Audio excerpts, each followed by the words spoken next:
And welcome to another exciting episode of the Click Nation's Comic Book Chronicles. I'm your host, Tim D-O-double-G.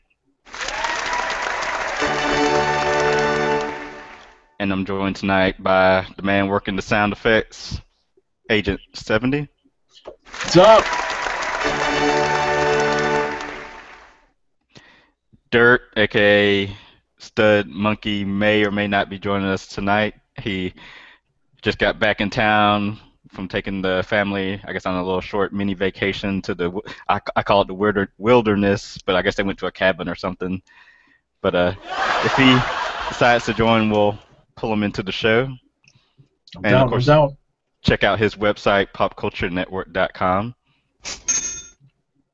And check out my website, theclicknation.com, to listen and watch previous episodes of the Comic Book Chronicles, read previous comic book reviews, previews, and much more.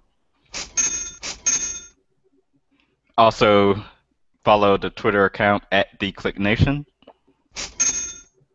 Like the Facebook fan page, facebook.com/theclicknation. Subscribe to the YouTube channel, youtube.com/theclicknation. And also subscribe to iTunes and Stitcher Radio. Just search for The Click Nation. Put us in your circles on Google+. Just search for The Click Nation. And of course, also join the community, The Click Nation community. And if you ever have any email you want to have read on a future show, send that on over to theclicknation@gmail.com. Now, so if you joined us, or if you tuned in to last night's show, you know that we interviewed Mast and Geoffo, who are creating comic books for Marvel Infinite Comics and also on Thrillbent. So it was a great time. It was, nice getting to pick the brains of people actually in the industry, people making moves. So you can go back and if you missed the show, you can go back and watch it on theclicknation.com or YouTube. You guys definitely need to go out and check that out. It's a great interview over the span of basically a couple of hours. We talk about everything digital comics and all the new and interesting things that what they call turbo comics are about to bring to the United States comic book population. It's going to be a different take on digital comics, not just panel by panel, but definitely, and not motion comics either, but definitely a form of digital comics of guided view. Turbo comics, as they call them. Exactly. So definitely tune into that. Check that out on the YouTube channel. There's a link on the Click Nation website. Yep. So since that was the main focus of the show, we decided to come back tonight so we could do our regular show talking about the news, which there's a lot of, and of course doing our comic book reviews. Well, there's a lot of books out there too. Oh yes. Some, of course, as usual, we haven't read all of them, but no way. There's no way. There's no way, especially like a day or two after they all come out. Sure, and considering that last night we were jam-packed full with stuff to talk about, there's no way we're going to get to these books, all these books. So bear with us, audience, loyal audience. Yes, and thanks for tuning in if you're watching live. So let me go ahead and pull news articles up here. And some of this is going to be from stuff from last week that we didn't cover going into this week. First thing I have up is Christian Bale was, rumored to be offered $50 million to reprise his role as Batman in the Man of Steel sequel. $50 million? I did not hear that. $50 million? $50 million. Dang. So, and that's a rumor, apparently. That's a lot of money to maintain continuity out there. Yeah, and I don't know, they just need to move on from Bale and that Batman universe. Just start something new, cast a new lead man to be Batman, and start building their franchise off of him. I'm torn because Nolan is attached to, or was attached to, the Man of Steel project, and sort of gave it a, that darker tone. Tonally, I think the two would match if you brought in the Bale Batman from the Dark Knight trilogy. Hmm. I think it fits. So I can definitely understand why their first thought would be to bring Bale back. Because they obviously didn't kill him off. Yeah, and I don't know. It seems like they're. I guess the good part of doing this a tie-in crossover type movie is you start to build the larger DC universe, cinematic universe, to eventually lead to a Justice League movie. Sure. But if you have any opinions on that, make sure to tweet them at us, and we'll read them on the show. You got to get us on Twitter at TimDOG98, as you see on the screen, and at agent_70 on Twitter. That's me. Yep. All right. Next news article.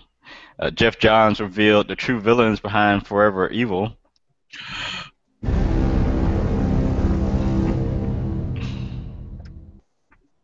So, what do you think of it? This news dropped last week, so I'm going to have to try to remember who the real villain is. I know that the Injustice, was it the the Sinister Syndicate? What do they call themselves from the other? Uh, Crime Syndicate. Yeah, the Crime Syndicate. That's what they call themselves. I know That they're going to be involved. So well, that was the big that's the reveal. big reveal. Hmm. Goodness gracious! Talk about, it's funny, and I harped on this once before. I hate to beat a dead horse, but they wanted to try to simplify continuity, but they keep bringing in, to make sure these characters stay live. They keep bringing in these characters who just sort of complicate things. You think it's too many characters? I think so, but they've had a year and a half, almost two, to get themselves established. So I guess it's not so bad. Yeah, you know, they were been teasing this secret society in Justice League of America. You think they would be the big bads, but now they're even upping the ante and bringing in the crime syndicate, and supposedly it's going to lead to, at the fallout of Trinity War, all the big heroes are going to be quote unquote dead, and that's when the crime syndicate's gonna show up to try to take over the world, and it's gonna be up to the villains to try to stop them. The villains being the villains in the current DC universe, DCU, right? like, and they're gonna be led by Luthor. So you have like Luthor and Catwoman, and I think who's the not the zombie, the big zombie type guy, Solomon Grundy, Solomon Grundy. born on a Monday, died on Tuesday, or Yeah. something, or died on a Friday or Saturday. I forget how the rhyme goes, but yeah, Solomon Grundy. So we'll see how that goes. But supposedly, like I said, Lex Luthor is going to be the big person to watch out for during the Forever Evil. Right, he makes an appearance in this week's Justice League of America. So Yeah, I saw you that. know they're bringing him forward very slowly. Yeah, what's up with the side of his face?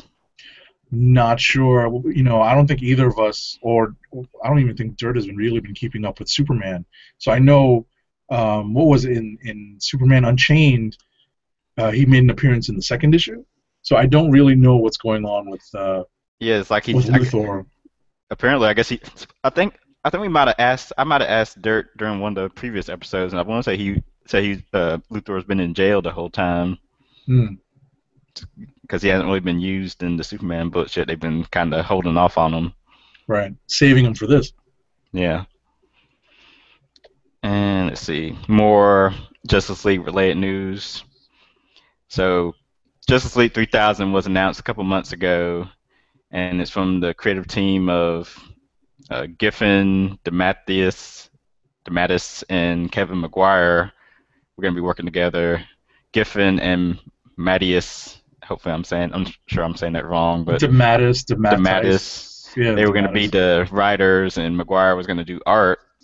But then DC decided to remove McGuire from art because they wanted more of a dark and gritty tone, and I think Kevin Porter was named to be Or taking Howard Porter. Howard Porter, yeah, Right. to be doing the art instead. And I guess, of course, as as these things go with DC, the lines of communication between editorial and the talent wasn't good because McGuire seemed to have no idea why he was removed or even being removed in the first place. It seemed like a shock to him.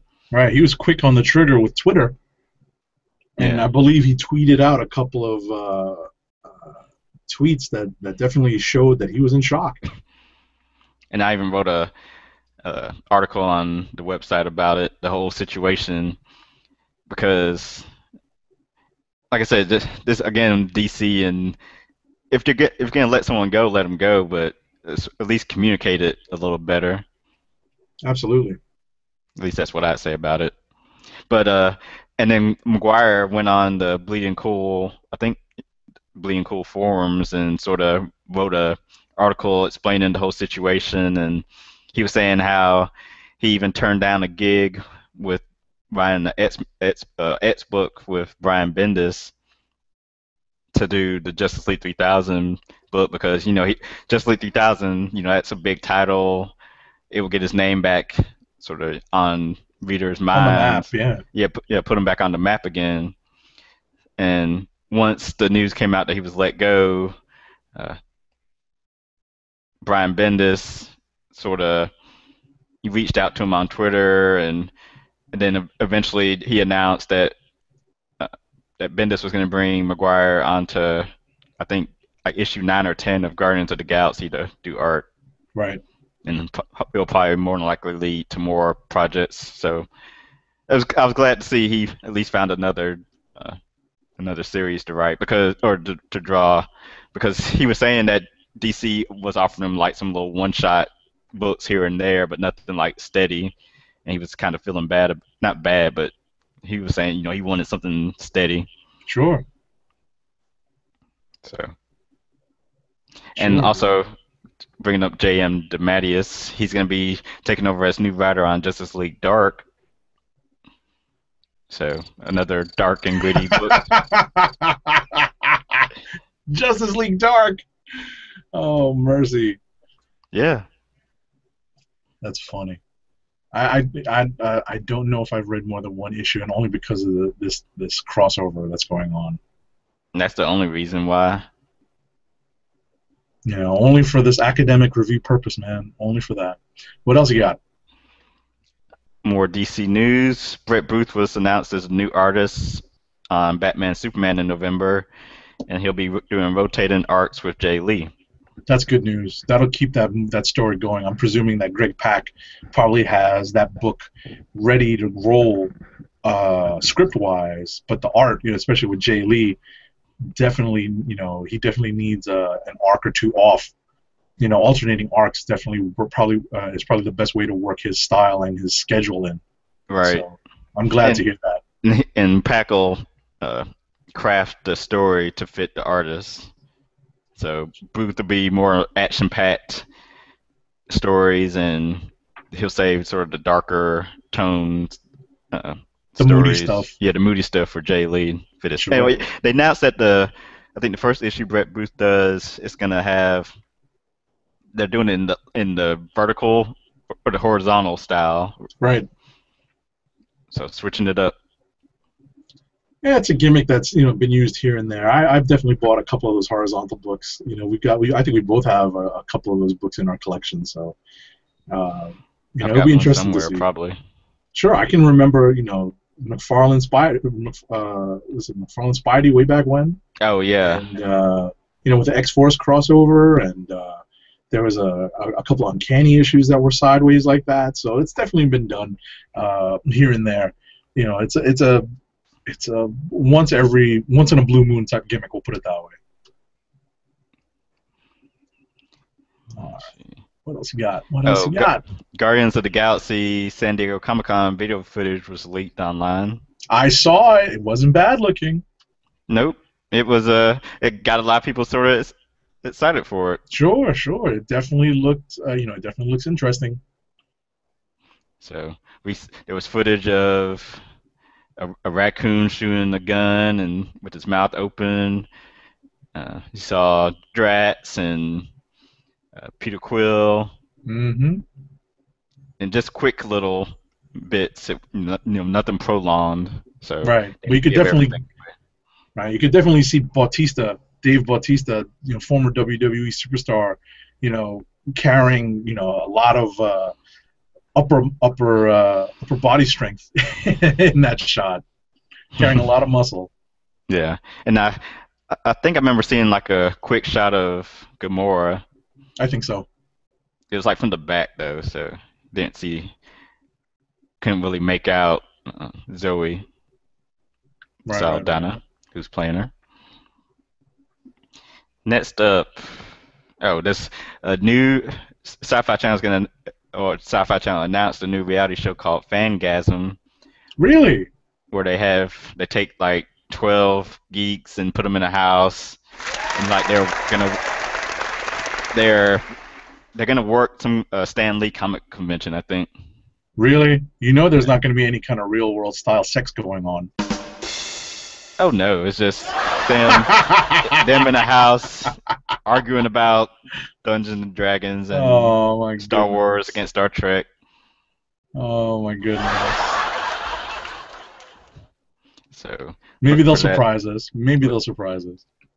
And I know TBS had a geek show last year, a reality show where he It's had more of a game show, right? yeah, he had to compete and people got voted off. So I don't believe that anyone's getting voted off at this show. It's just I think uh, the people living in the house and then trying to work at the comic Stan Lee comic convention. Okay. Interesting. Matt Will you Fraction, watch it? Will you watch it? yeah, if I remember when exactly it's coming out. I might give it a shot. We'll see. We'll see. Yeah, Listeners, you let us know if you want to watch it. Tweet us. Let us let know. us know. And Matt Fraction is stepping away from both Fantastic Four books to focus more on the Inhuman book he's going to be writing for the Inhumanity sort of event, or I don't know if it's an event, called an event, just what's going to become spilling out of Infinity. He's probably what it sounds to me. What it sounds like to me is he's he's taking more of an active role in setting up where the Marvel universe is going to be, not just the Inhumanity book or the Inhumans book that he's going to be working on. It's supposed to be. It's not exactly a crossover, but more like a lot of different things have to be happening in these, in all the Marvel books to reflect this Inhumanity storyline. So it sounds to me like he's got more of a role in over, like communicating with all the different writers. That's why he has to take time off from these two books. Hmm. But to be perfectly honest, we all know that his Fantastic Four hasn't been any great shakes, and FF, is only okay. And I've recently dropped both of them, so with any luck, they'll wrap up the storylines that have been dragging on in those two books and take it into a fresh direction. Yep. And also, so on, so Carl Kessel is gonna take over writing for Fantastic Four, and Mike Allred's brother, I think Larry Allred, I think that's his first Was it name, Lee Allred? or Lee, Right. is taking over writing for FF. And I think I remember seeing Mike Allred said his last issue of FF would be number 16. So even he's gonna be leaving. Sure, sure. And I wonder if Mark Bagley is staying on to do art on FF because I know he's also doing that Cataclysm Ultimate event that comes out of Hunger. Him and Mark Bagley and Brian Bendis are Right. teaming back up again to probably put an end to the Ultimate World. Right. We'll see what Bagley does. You're probably right. There's probably going to be more fill-in artists on Fantastic Four while that's going on. So actually, I don't even think Bagley did this week's issue. I have to take a look real quick. Give me 1 second. I'll let you know. Do, do, do. It is Bagley penciling. Yes, he did do it. He did do it. I read this. Pretty quickly, so I don't recall noticing that it was Bagley's art, but it's definitely Bagley art now that I look at it again. So we're up to issue number 11. So there's still a couple of issues left before the full change. So we'll see what where the art chores go. All right. And I think I have one other. Oh, two more news bits. I guess since we're talking about the Ultimate Universe, to I guess earlier this week, Marvel came out with their November solicits, and there was some little nuggets to be taken from it. Most notably, them plainly saying Miles Morales was heading to this Marvel 616 universe. Definitely. And all the Ultimate books are on hiatus in November because they have Cataclysm books to take their place, like Ultimate Comics, Spider-Man, Cataclysm, or Last Stand, or whatever name they're giving them, and Right. like Ultimate X-Men, Cataclysm. So, Hey, did you have a chance to take a look at Newsarama put up a post? the stuff What taken we away. learned? Yeah, I Yeah. always look at that. Oh, I didn't have a chance to look at that yet, so I'm gonna click through that. So what else you got, Tim? What was that? What else do you have for news? Oh, the last thing, more from the solicits, is Avengers Arena is coming to an end, but they at least tease that something else may be taking its place. Right. They teased that something it's probably going to launch into something new soon after. Yeah. Also coming out of the Marvel solicits is that there are no new issues of Captain Marvel or Venom solicited for November 2013. So there's no news right now whether or not these are cancellations or just series that are being paused. So we're left to speculate. So I'm hoping that neither of these two, despite the fact that I don't think either of us have been giving Captain Marvel and Venom very good reviews as of late, I don't think they really deserve to be chopped, chopped on the chopping block just yet. I doubt Venom's ending. They Well, just introduced his sidekick Mania. Right. So. Right. There's a couple more things from the Marvel solicits that they mentioned. There's a future event that they're seeding with. There's an Infinity The Hunt limited series, and they're going to use that to possibly seed a future Marvel event. So I guess we're going to have to take a look at that when it comes out.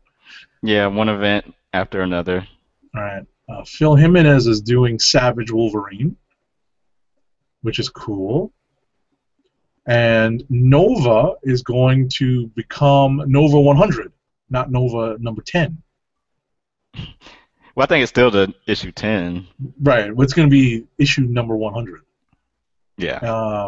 I guess of the overall Nova series, I'm not really sure how that works. New Warriors will be guest starring. Right.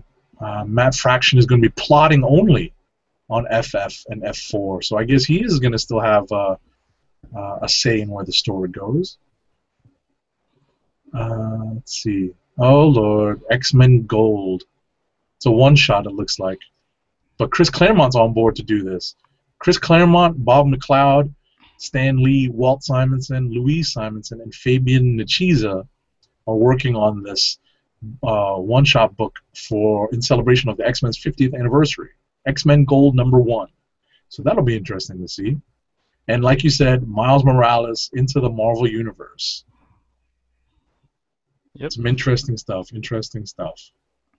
I have one bit of Image news. I know we don't pay attention to this particular book that much, but Savage Dragon has some kind of major news coming out. Hold on. I gotta get that spoiler alert bell. Spoiler alert. If you have not been reading Savage Dragon, apparently Eric Larson is getting ready to kill off his childhood created superhero, his own personal creation in issue 192. He's about to kill him off, and the Dragon's son is going to be taking over the role around issue 193. So that's coming up very soon, within this fall, early winter. So be on the lookout for that. Yep. If anyone's interested in Savage Dragon, I haven't read that in years. I started like 5 issues ago, and then I haven't read like the last 2 or 3, but I'll catch up this weekend. Sure. And my understanding is that he's been convicted of, or he's going to be convicted of murder, or he's in trouble for something. Yeah, So, back from when he got possessed by his like evil side or whatever. oh, okay. That's And the interesting. good thing about the Savage Dragon universe is the character actually everyone ages. So when a year goes by in real lifetime, a year has gone by in their books. That's why Oh, it's been 21 years. It's been out 21 years. That's why he has a son Malcolm. I guess he's like 21 or late teen. late I think teens. he's about to graduate high school. Gotcha. Oh, all right. There's a lot about this character that I didn't know. I inherited a good run, a nice chunk of Savage Dragon comics I had never gotten around to reading. So I may have to see how that fits into the current continuity. Yep. All righty. All right. That was a lot of news this week. Yeah, we got through it quick though, which is good. That's cool. Now we can get on to some comic book reviews. Sounds good.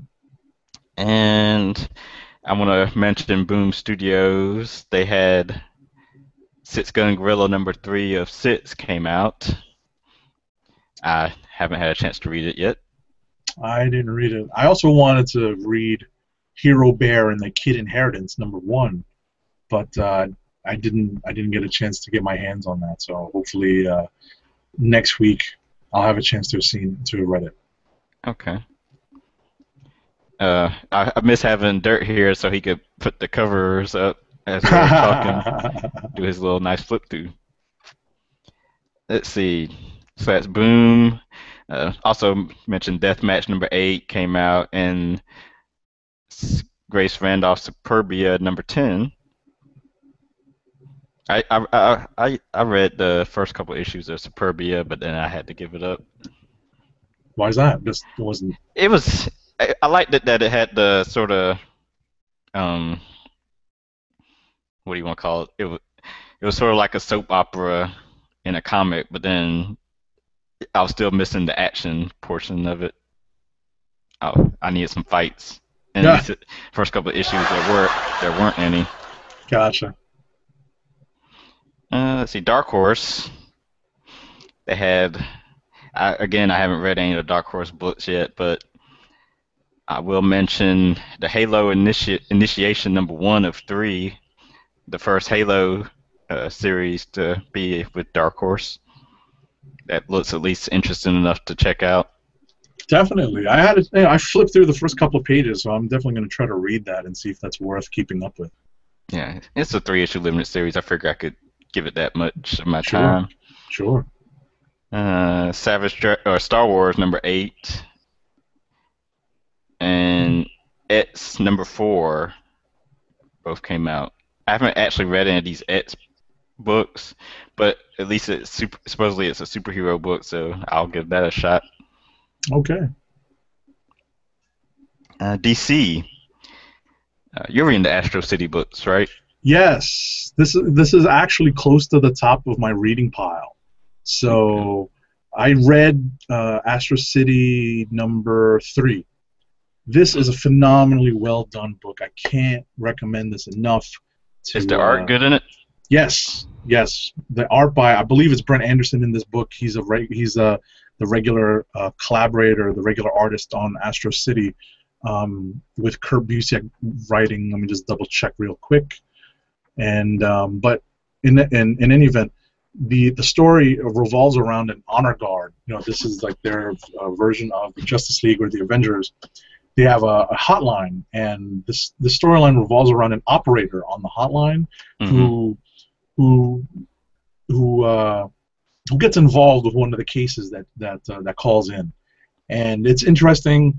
What she does is heroic on a very plain, street human level, and it goes into how she takes action to maybe fix a mistake she may have made, and it's just really well done. I can't recommend it enough. Astro City is only on issue number 3. To anyone out there, this is the time to jump into this book and read it. You don't need to know anything about the history of the characters. You just need to read this book because it is that good. Okay. I need to still get caught up. Sure. And it's hold on, where is this? Where's this title page? I'm looking for the title page. Just want to make sure that Brent Anderson is doing. Yes, he is doing the art. Brent Anderson with an Alex Ross cover. Haven't heard of Brent Anderson. That doesn't say much. It's very good. It's very good. The art is definitely super heroic. Okay. Batgirl 23. You have a chance to read this? No, I don't read Batgirl. Okay. I like the cover though. The cover looked cool. Yes, the cover did look cool. You reading it? I tried. I looked at it for academic review purposes. I may try to read it, but it's hard. It's not nearly as high up on the list as Astro City. It's not first on that list to read. Right. Okay.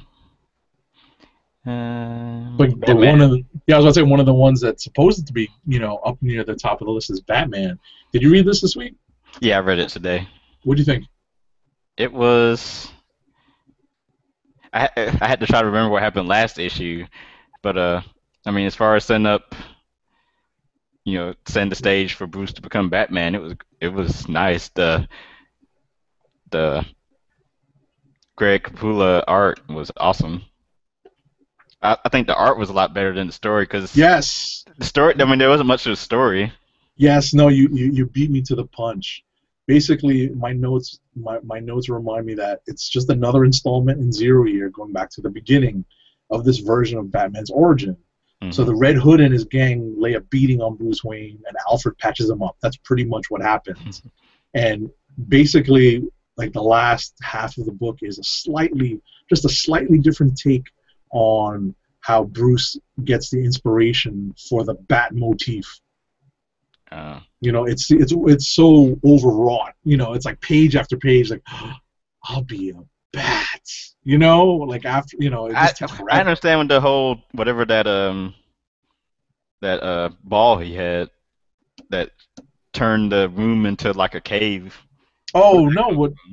That was the ball that was like a digital imaging thing that he dropped Where'd down. he get it from? That was something that his father invented. Oh, okay. If you go back to the first issue of Zero Year, remember when he was I don't remember the scene. Like it was around that scene where they were working on an old car. If you recall. I don't remember that, but when you go back and flip through, you'll see a scene where they're talking about this sphere that they can use to like image tunnels and stuff. It'll kind of float around. Kind of like I hate to use this bad movie, but do you remember in Prometheus? They had those spheres that floated around, mapping out the walls. Oh yeah, the tunnels, pretty much just like that. Oh, okay. So they show that, and that's how they map out the caves underneath Wayne Manor. Oh, so it just saved all the data from underneath Wayne Manor and then displayed it. Exactly, and revealed to him what was down there. So that was basically the story, like you said. Bruce and it was just exactly the crap up. He had his butt whooped. He had a can of ass whooping. Someone opened up a can on him, like Stone Cold, stomped a mud hole in him. Stone Cold.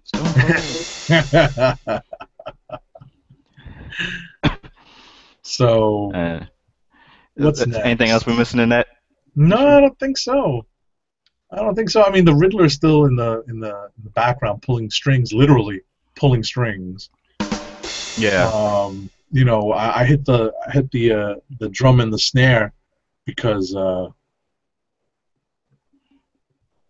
oh I hit the drum and the snare because if you're reading this, you know exactly what I mean by pulling the strings. And we just getting the message that Doug or Dirt is up from a nap. We'll see if he actually feels like joining us tonight or not.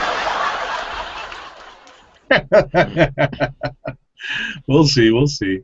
Um, That's about it from Batman, I think. yeah, I think so. I think so. Did you have a chance to read Green Lantern Corps? I have not. Did you? Nope. Sad, sad, sad. Let me see what's in it. What's in it? Is it more Icon? No, what is it? What is this bad guy's name again? I forget. Is it Icon? Relic? Relic. Something short. Yeah, is it more Relic? No, wait, is it without a ring? Is Relic in it? Probably. Probably. I also want to quickly mention Demon Knights number 23 was its last issue. Hmm. So, rest in peace, Demon Knights, Yeah. Etrigan, and whoever else was in that series.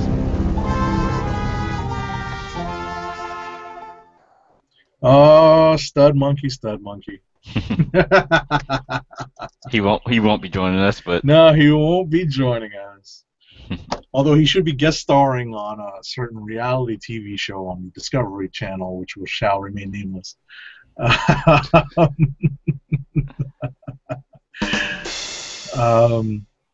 do we have next? Oh, Justice League. Justice League of America number Justice League 7. of America, Trinity War tie-in. Yep. It was all right to me. It was a lot of bluster. Nothing really happened in it, in my opinion. I mean, the story was advanced, but nothing that jumps out at me really. Yeah, I mean, I had to try to remember what happened previously. It seemed like it's been too long between the main series books. And the crossover books. Right. I mean, there's a couple of cool scenes where I don't know any of these characters because I'm not a DC guy, but Dr. Psycho is, caught red-handed in the middle of some experimenting with some innocent folks, and Superman busts in, and there's all sorts of mind control stuff that Martian Manhunter has to do, and basically breaks into Dr. Psycho's mind to find out if he had anything to do with Superman killing Dr. Light. Spoiler alert. And actually, the one part of the story that I thought was funny and interesting was that Adam lets the cat out of the bag, and she reveals to members of both teams that she was planted on the Justice League by Amanda Waller. Mm-hmm. And the story ends with one of the heroes gaining control of Pandora's box. Or is it Pandora's box gaining control of one of the heroes? We'll see in the next tie-in issue. Yeah.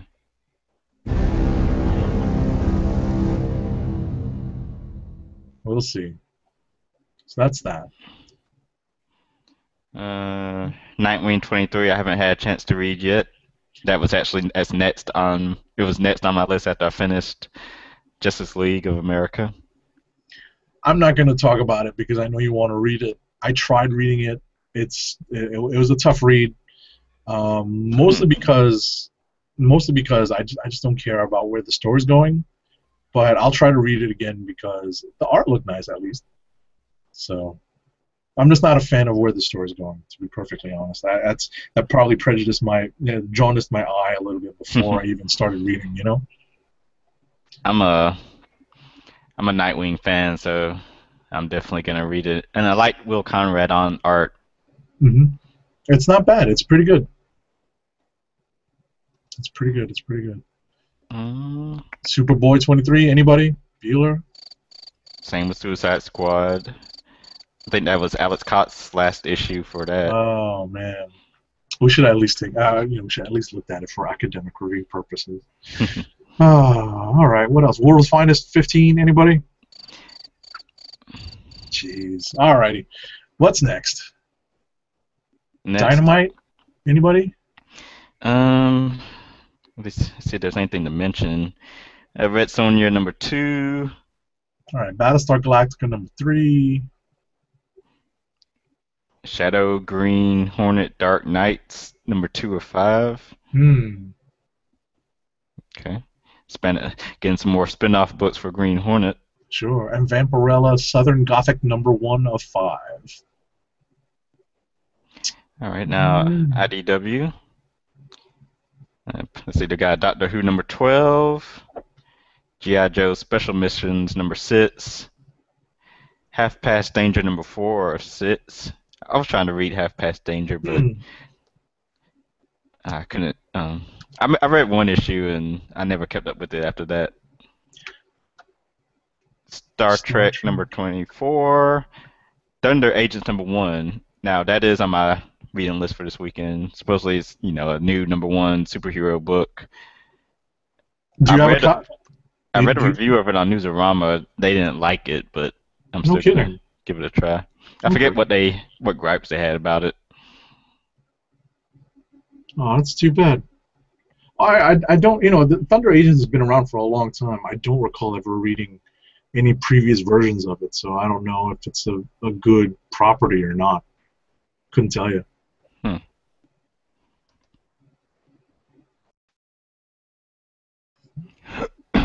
Next up we have and X-Files season 10 number 3.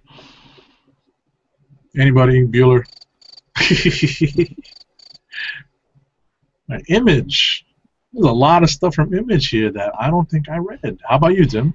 I I've read. Well, let's see what did I read from Image. East of West number 5?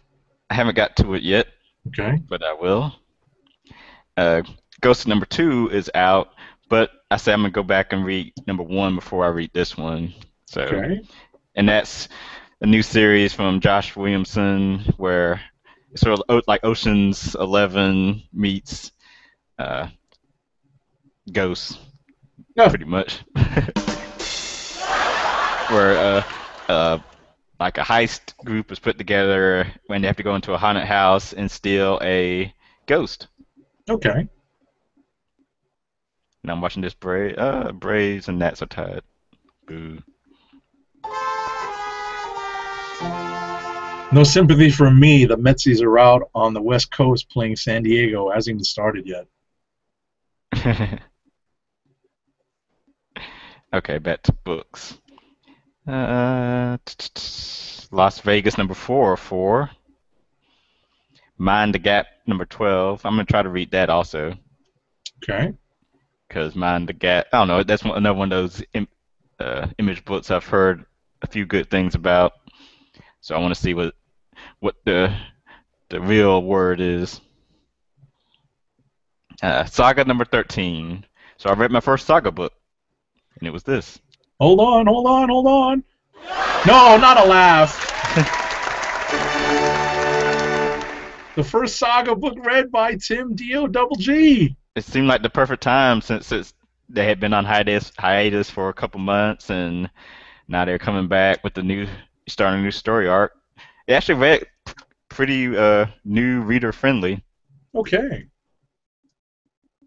That's pretty So cool. I can't. Let's see. Will I be able to describe what happened in it?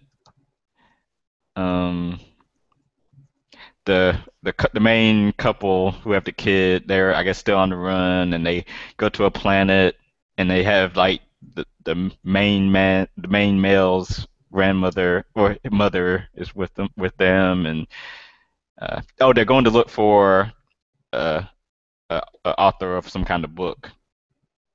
That's what they're looking for, and Okay. they find him, and of course he's not everything they thought he was going to be. Just like every writer supposedly. It's like something like that's like in what's the word I'm looking for? Inferior or uh, Inferred? I don't know what I'm saying. It's a like the whole thing about the writer not being what they thought he was gonna be.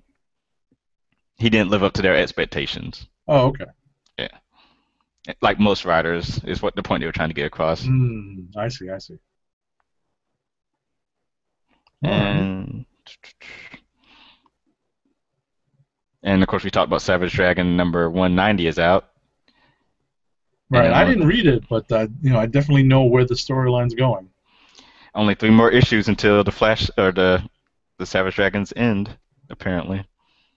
And a new beginning. And Yep, a new beginning. ending and beginnings. Got it. All righty. And Walking Dead number 113. Right, which is still continuing Oh this yeah, big crossover. I mean, not big crossover. This big storyline. and another thing, I think was it might have been this morning I saw a couple of image books already are sold out at the distributor level. East or West number 5, Saga 13, and Walking Dead number 113. So they're already going into second printings. Wow, good for them. Yeah, big week for Image. Good for them. Good for them. Now we go to Marvel.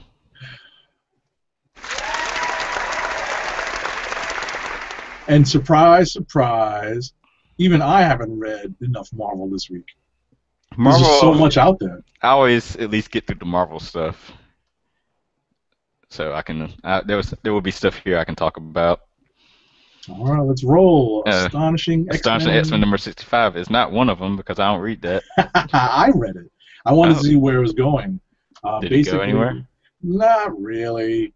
You would think that Iceman being powered up by an apocalypse death seed and basically freezing the entire world would have more ramifications outside of Astonishing X-Men, but it doesn't. Yeah. Thor gets punked in this, which is kind of annoying. And it's basically about Bobby Drake having problems adjusting to grown-up life and kind of growing up. And I can sympathize with that, but, it wasn't all that interesting. And I don't think they really needed to do this big storyline to talk about it. But, if there's this many X-Men and there's this many X books, someone's got, they have to focus on somebody in these books. Not every book is about Cyclops and Wolverine, right? And I like how they're now all of a sudden the big thing is to utilize death seeds. Yeah. Yeah. It's a Deus Ex Machina, What does that mean? Oh, I know I've seen it before. I just never knew what that meant. It's it's like a out of story element that kind of drops in and changes, and is either revealed to be behind everything or changes everything. So, it's just one. It's a story mechanism that a lot of authors use. So they use this, apocalypse death seed to start all sorts of shenanigans. It's moved a lot of storylines forward. So, alrighty, what do we got next? Next, Avengers Arena number 13. I did read. What do you think? Had a guest writer on board. I forget. Was it Christoph Gage? I think. Oh, is it Christos Gage? Yeah, he's the one that wrote Avengers Academy, right? I believe so. Yes. Yeah, I believe that was him then that filled in writing. But it sort of picks up, of course, with the Avengers Arena campus, and Hank Pym is going out trying to figure out what happened to all these kids who just sort of disappeared. Right, and Mr. Smart Guy can't figure it out, even though the clues are right in front of his freaking face. Well, no, because Arcade's a smart little devil. It's just so frustrating that Hank Pym is supposed to be like the fourth smartest guy in the world, and he's being outsmarted by Arcade. Is just so it's so frustrating to see. But it's kind of cool that at least they took some time out to kind of show what the reaction is like. Why doesn't anyone come looking for them, right? Mm-hmm. That's pretty much what this issue is supposed to take care of. And I'm sure if anyone out there has been reading Avengers Arena, it's probably crossed your mind at least once. It's like, where's the cavalry? Where the supposed teachers at these schools that all these students got plucked from? Why aren't they coming to look for them? And this issue shows why. And a lot of guest stars. Definitely, definitely, definitely. I believe it's Wolverine in this book that talks about how a lot of the characters that were targeted that are part of Avengers Arena were kind of the vulnerable ones. They made for a specific type of target for a would-be kidnapper. So it's kind of interesting to see that this is the common thread that they all have that we may not have picked up on right away as the reader. And let's see, Deadpool number 14. Haven't been Nope. keeping up with Deadpool. I think I remember hearing Iron Fist and Luke Cage, I guess, guest starred in it. I think they were in the last issue too. Okay. I mean, I'll try to pick it up and read it this weekend just to see where it's going. I'm waiting for the arc where Wolverine and Captain America guest in it. It's like a weapon. They're doing like A weapon Weapon plus, Plus program. I something gotcha. like that. All right, that'll be interesting to read. They really developed the Weapon Plus program. With Grant Morrison. Phantom X is part of that. Hmm. So Captain America was a precursor to the Weapon. He was retroactively made Weapon One. Okay. Fantastic Four number 11. No. I read this. Oh, you did. Okay. I read it because I love the characters and for academic review purposes, right? Right. The story just drags on. It's more time travel shenanigans. I can't complain enough about the time travel shenanigans in this book.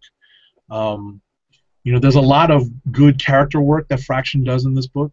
I believe that Fraction does this book on his own. I don't think that he has any co-writers on this until the next issue, but I could be wrong. I'd have to take a look. But ultimately, there's a lot of good character work amongst the family, which is always the one of the important draws, one of the important points in any Fantastic Four book. But the overall storyline is just dragging on and on. They're looking for this cure for their conditions, where the Fantastic Four are slowly deteriorating, and possibly their powers are killing them, or they're losing their powers, or it's going haywire. So, we need to get to some sort of resolution in that. It can't be taking this long. It's too long. Even Ended the already. Yeah, even the Thor, like one of my favorite books this week. Even the Thor storyline ended, and this FF storyline is still going on. I remember I did like the cover to the the Fantastic Four with the thing like bench pressing something on his back. I think that's what the cover had. Do you remember?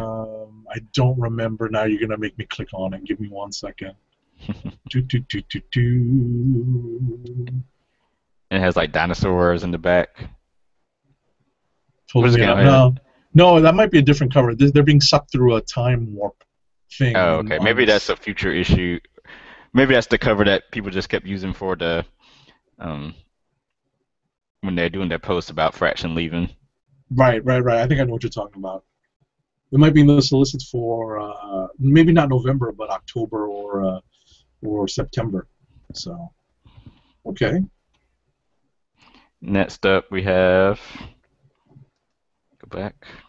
Fearless Fearless Defenders Defenders. number 8. I read Just it. You did read it. I was trying to read it just as we were starting the show. What did you think of it, Tim? It was all right. I don't know. It seemed kind of the pacing seemed weird in it. I noticed that they were trying to introduce more female heroes into this mix. Hmm. There's a guest star that pops up very early on, Elsa Bloodstone. Hmm. So it's kind of cool to see like the next wave characters are being reintegrated into the Marvel universe, like Spectrum / Photon / Monica Rambeau is going to be in the Mighty Avengers. So it's Hmm. kind of cool that some of the next wave characters are being brought back in. And more of the dynamic between Valkyrie and Annabelle Riggs Right. shown. Some of the art was kind of off too, like some of the fight sequences, like limbs or legs being in weird positions. But you know what I noticed is that this particular artist is pretty good at facial expressions, Hmm. and I think Will a lot, Slimy. right, and Will Slaney's art, he's yeah, I think there's a real stress, there's a real emphasis on the facial expressions in this book and how they're supposed to be, how they use that to convey emotion and surprise and all that stuff. So he's good at that. I didn't really see the panels and the frames that you were talking about. But I'll be on the lookout for it now to look for some awkwardly posed legs or arms in Yeah, this it was fight in it was sequence. in the panels where fighting was taking place, and a lot of Gotcha, like bodies were there. gotcha. I'll be on the lookout for that. Infinity #1 of Sits, Marvel's big Okay, event. this is the big release of the week. I'm pretty sure you read it, right? Yes, I did, and also reviewed it. Oh, okay, I missed that. So, do you want to talk about your review? Or should I jump right into what I I was mean, you going can go ahead. to say? All right, the very first things I typed out were poor Galador. Poor Galador. But in an interview on CBR, Hickman says that we will see survivors of Galador and its Space Knights later in the series. Basically, in Infinity, the stage is set for the Builders, wreaking a path of destruction and heading straight for Earth, and the Avengers are heading off to try to head them off at the pass. Meanwhile, Thanos is plotting a parallel plan to obtain something powerful Mm. on Earth. They tease that it's probably not the Infinity Gauntlet again.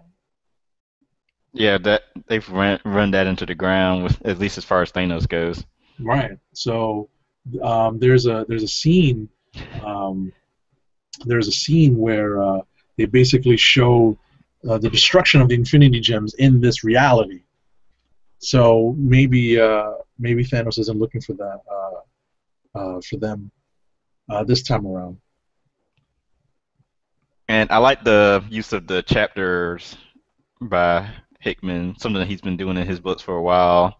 At least like the whole, one page, at least intros, like just blank page, except with maybe like a word on there.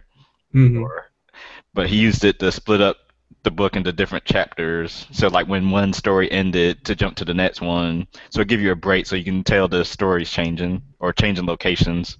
Right. Definitely. I appreciate that. So we have some feedback tonight. We do have some listeners and viewers today. Yep. Roddy Cat has tweeted, now we just need a next wave book.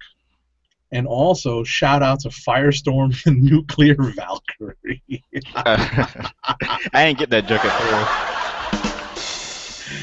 Firestorm, the uh, DC character. exactly. And he also, and also, Roddy Cat writes, Infinity #1 had the Space Knights in it.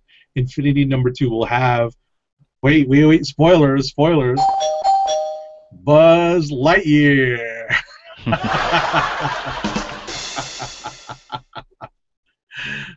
Because it is a space story after all.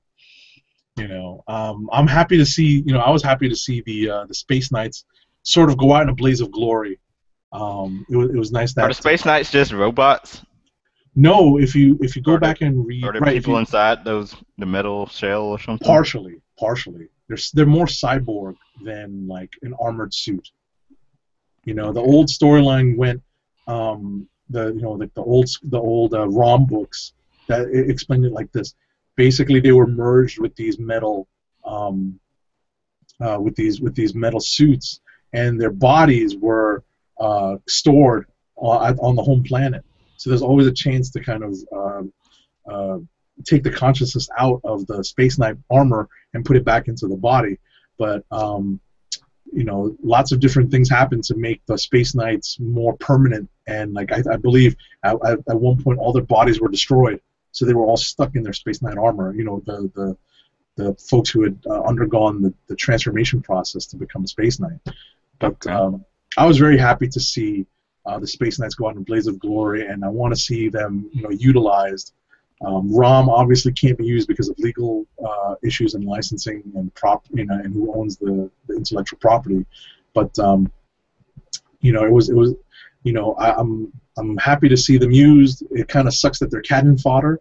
It really does. Yeah, that But puts off a bunch of people online. yeah, but I'm glad to see that Hickman is keeping the fans in mind and is going to be bringing in Space Knights again soon. I hope. I hope.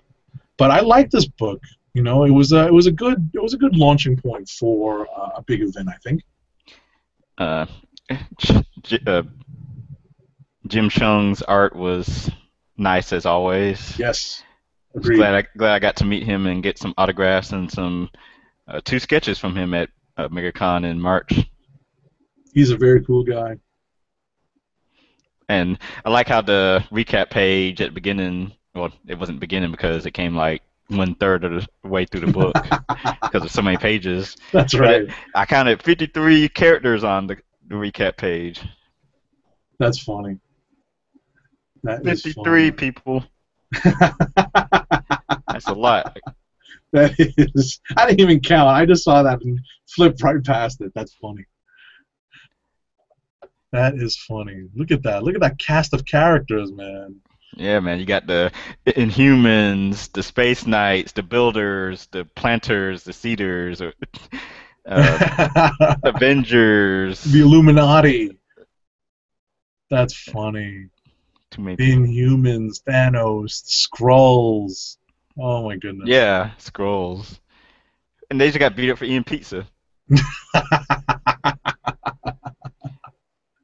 Scrolls can't enjoy a pizza. Yeah, seriously. Sism. Sism. And let's see. I'm mentioning Superior Spider-Man Team Up #2 and Scarlet Spider #20 because they tied into each other. The sibling rivalry. I think that's the name of the crossover. Okay.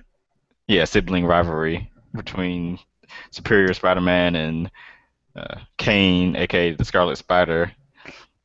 So it starts off in the first part is in Superior Spider-Man Team Up #2, where I'm trying to remember how it started. Oh, Kane decides to go to New York to check on Peter, and he's just like waiting in Peter's apartment for him. And of course, Doc Ock is the one in Spider-Man's body now, and Kane killed Dot Octopus at one point, and he knows that's Kane underneath the mask because he has Spider-Man's memory. So they start fighting, and they're fighting on the streets. And during the fight, some clones start attacking them, and eventually they get defeated and captured by Jackal, and which takes the story over to Scarlet Spider #20, which had great artwork from what's the guy's name? Hold on, let me scroll down because I was talking to someone about it earlier today. In I'm, Hyuk Lee. It was I'm, like I'm, it was a painted style. yeah, I was about to say, it looks like I'm regretting not reading this. I'm going to have to read this tonight or tomorrow. Yeah, he did a really great job. I'm assuming it's a he, but I guess supposedly he was filling in, so hopefully he comes back again. And there was like two prologues at the end of the book, sort of teasing stuff to come. Oh yeah, cause of course they had a clone of Gwen Stacy, which like that hasn't been done before, and and the Jackal had stolen when they were captured. Jackal had taken some of Peter's blood because Peter's the he's sort of like Mr. Sinister and how Mr. Sinister loves the Summers bloodline. DNA. Yes, Peter's the pure one, so he has to try to get his DNA, but they ended up destroying it in the fire when they escaped. But Jackal still has some of Kane's, so Hmm. something devious will be done with that, no doubt. Interesting, interesting. I'm gonna have to read this. You make it sound very interesting. So Scarlet Spider is fun. I definitely gonna like it. be reading this.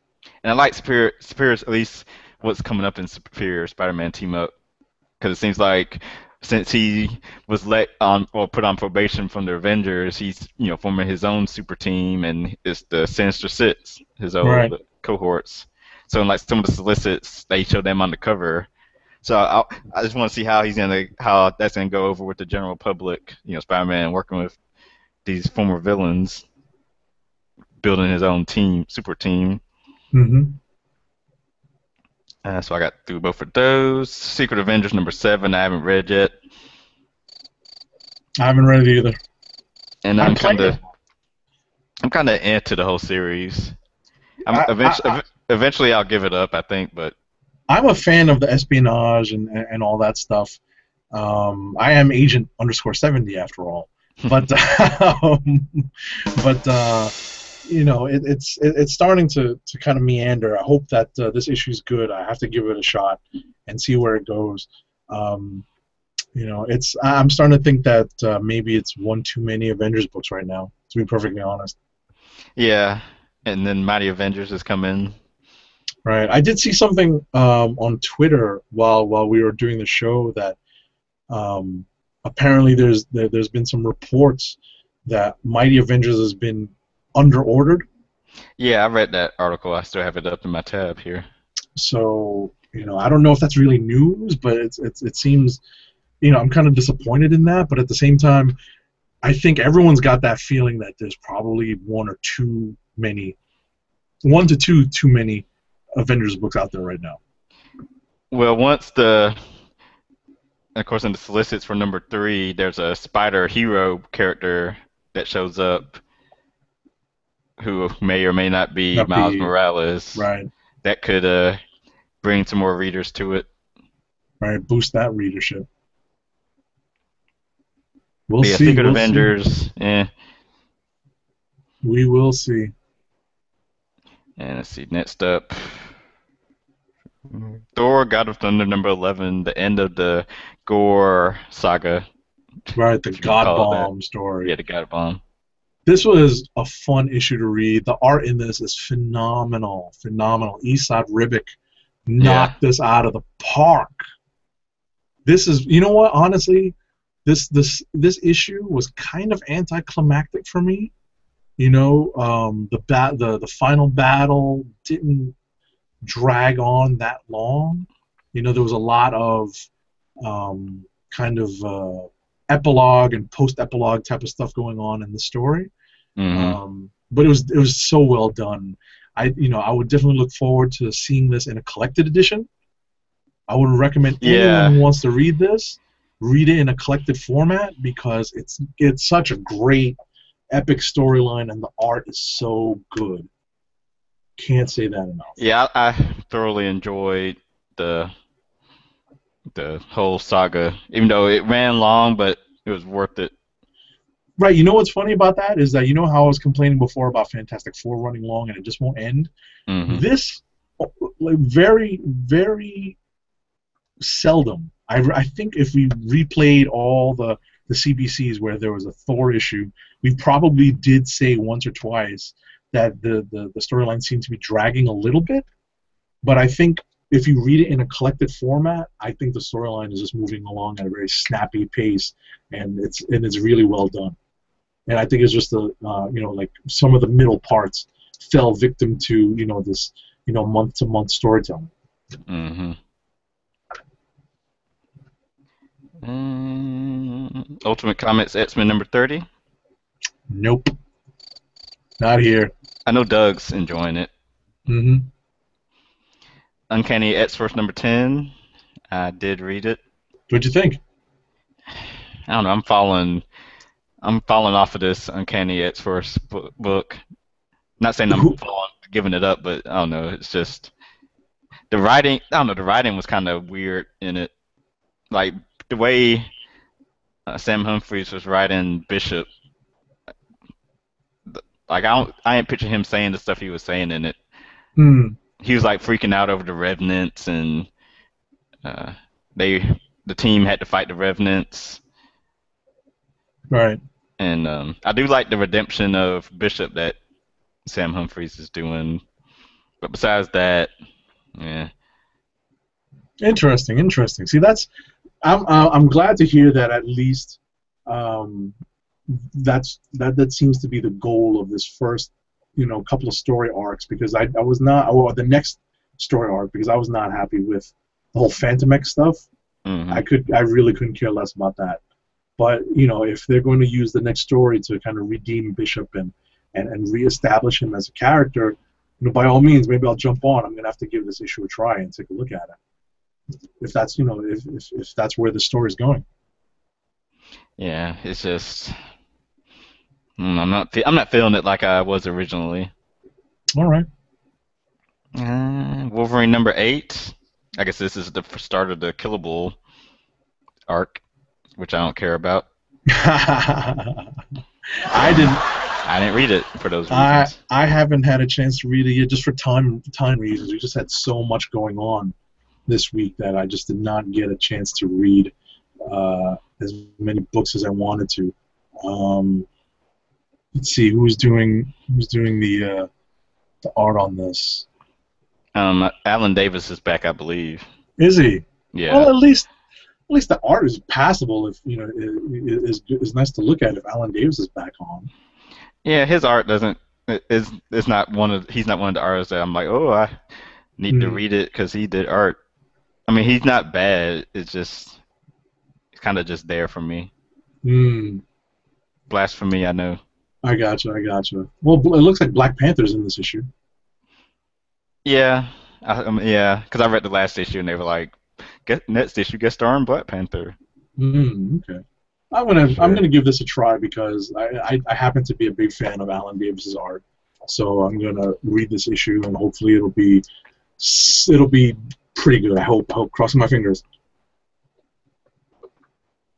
What do we got next? Last is Wolverine the X-Men number 34, the second last part of the Hellfire saga. Did you skip Uncanny X-Men number 10? I did. Oh, okay. Did you do a review of it already? No, I just didn't see it here. Uncanny X-Men number 10. Did you read it? I know we were just discussing it before. I read it. Fraser Irvin was on an art, and it wasn't too bad this time. It was mostly some Homo sapiens holding pro-mutant rallies supporting Cyclops and what he's doing, and so Cyclops decides to go meet them in person, and of course, it's like some former Sentinel shows up at the end to attack. Really? It looks like there's a lot of talking in this issue. Yeah, because they also do stuff with Maria Hill and Magneto, who were working together, and she says she's not going to meet with them anymore, and from now on, Magneto has to communicate with their Shield's mutant liaison, which is Dazzler, who is really Mystique. Oh, okay. Yeah. Now, see, what I'm afraid of is I'm not that enthusiastic about this, and I can't believe I'm getting ready to say this, but I'm getting ready to drop Uncanny. Can you believe that? No, because I'm not really feeling it much either. Oh, you're not surprised by it? No, it's not like all new X-Men. It's like seriously, I don't get excited to read it. Because like nothing's happening in the book. Right. And you know what's funny is I know I've said this on the show. I have a continuing run of Uncanny X-Men from before, like right in the middle of Dark Phoenix. I have a continuous run from like number 136 or number 135 till now. And I'm thinking of dropping it. And it'll be the first time I will not be collecting Uncanny ever. That's kind of scary, you know. I mean, you gotta collect it through Battle of the Atom at least.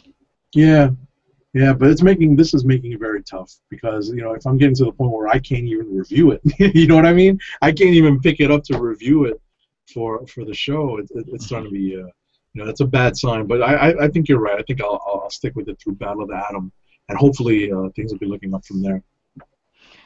Now to end with Marvel, Wolverine and X-Men number 34. I thought this was the last part of the Hellfire saga, but we have one more to go. Yeah, it's 4 or 5. We had the X-Men find the Hellfire school and they attack, and I did not read this. I'm just now looking at it. That is some great art right on the first couple of pages. That's very it's Nick Bradshaw, who's kind of like an Art Adams clone, but he's definitely evolving and creating his own style. On the second page, where there's a kind of a Voltron-looking, was that an ice thing? Hmm.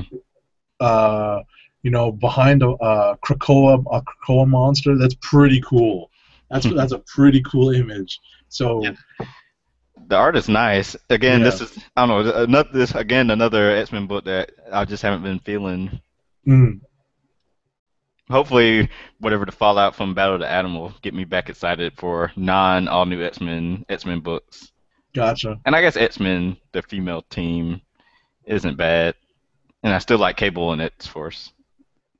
Right. The reason why I'm a fan of this book is that I still like the idea of the Xavier School, even though in this book it's the Jean Grey School.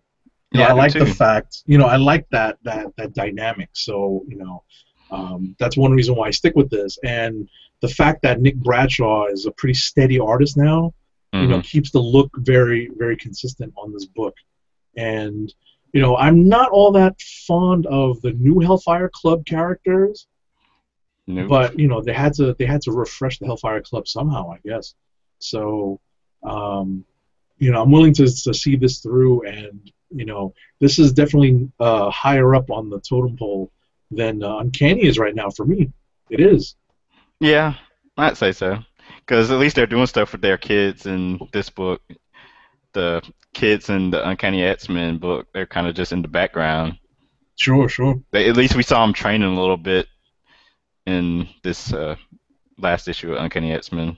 Right, and the issue before that, they were developing that character that Dazzler visited, the guy with the gold balls. Yes. So That's another thing. I don't even know half these people's names. yeah, I mean, listen, the guy's got gold balls, but I'm bump. Had some books to at least mention, even though I haven't read them yet. What do you got? Archer and Armstrong number 12 and Harbinger number 15. Okay, that's Mm, Valiant. That's it. Well, there's one book out that I have not had a chance to pick up that I wanted to talk about. It's from Top Shelf. Hmm.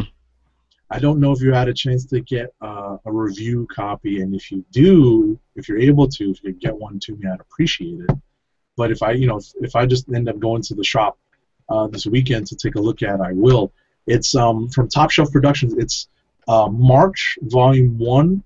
It's a graphic novel that details the life and times of Representative John Lewis of Georgia, who was a leading a leader in the civil rights movement, and spoke at the March on Washington. Where Dr. King gave the "I Have a Dream" speech, Hmm. and Representative Lewis was on the Colbert Report this week to promote it, and Representative Lewis was also at Comic-Con promoting this. So the first issue of this series in graphic novel format, because I believe it's hardcover, or if it's not hardcover, it's softcover, but it's definitely a chunk because it's listed at $14.95 a pop. So I think there's supposed to be 3 volumes of this, and the first issue is out this week. And I would put this up, having only read the preview, this would be my non-superhero book of the week because it deals with such an important time in our country's history, and it opens up. It kind of shines a light on the history of one of the last living civil rights leaders from that era, and what what his struggle was like coming up, and leading parts of the civil rights movement in Georgia and Alabama and down south. Okay. So yes, the non Big Two book of the week. Well, I just call it non-superhero because even the other books are even the other companies are doing superhero stuff. That would be my non-superhero book of the week. Do you have a superhero book of the week or just a overall book of the week? Oh yeah, I said we were gonna start doing that Yeah. now, picking things. Uh, my superhero, or just my click of the week. Mm. That's what I There you call it. go. The click of the week.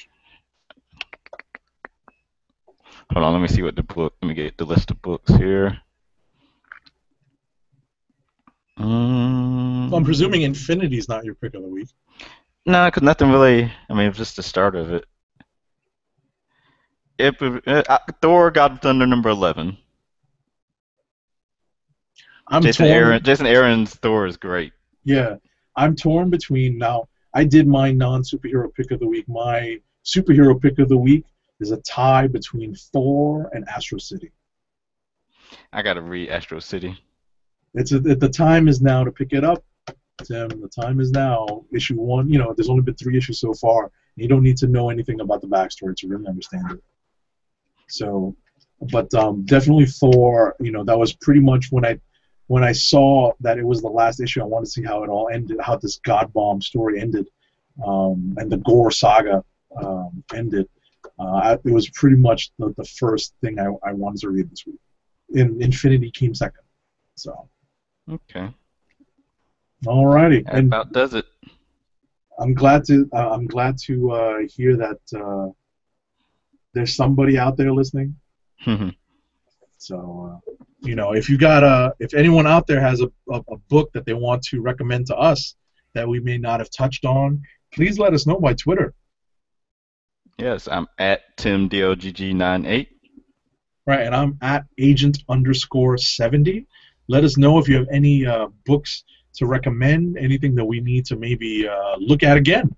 Maybe you don't necessarily like what we had to say about it. Maybe you want us to take a second look. So it's been a busy last 2 days for us at Comic Book Chronicles, but we Yes, we are appreciate. wearing down. We are wearing down. It is about that time. I'm about ready to lay down and do some reading, which I didn't get a chance to do last night. I've got a lot of reading to do. But yes, thanks to everyone that tuned in live, and if you're watching the replay on YouTube or on the website or on the audio uh, podcast on iTunes or Stitcher Radio. Once I have these uploaded in to Stitcher and iTunes. And once again, thanks for listening and watching. I'm your host, Tim DLGG, and this is Comic Book Chronicles, and we are signing off. Peace.